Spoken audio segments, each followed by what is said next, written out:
स्वामी हूँ मैं, मन मेरा दास है। मन के मंदिर में भगवन तेरा वास है। अपनी ज्योति से मन जगमगा दो प्रभु, अपनी भक्ति का अमृत पिला दो प्रभु।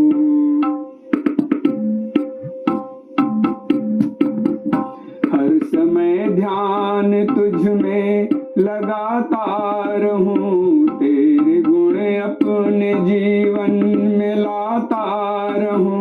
धर्म पथ का पथिक अब बना दो प्रभु, अपनी भक्ति का अमृत पिला दो प्रभु।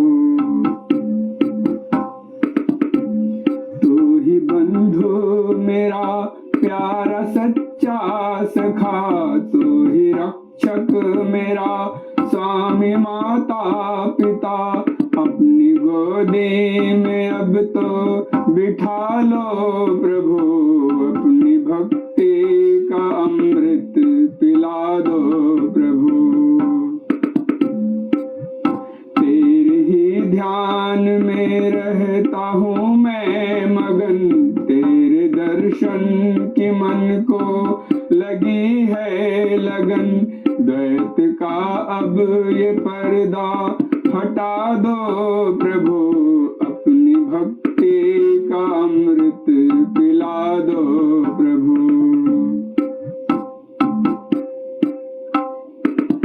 ज्योति की दो मुझे एक अपनी किरण, दीप्त हो जाए मेरा यह अंतःकरण। मेरी कुटिया को अब जगमगा दो प्रभु, अपनी भक्ति का अमृत पिला दो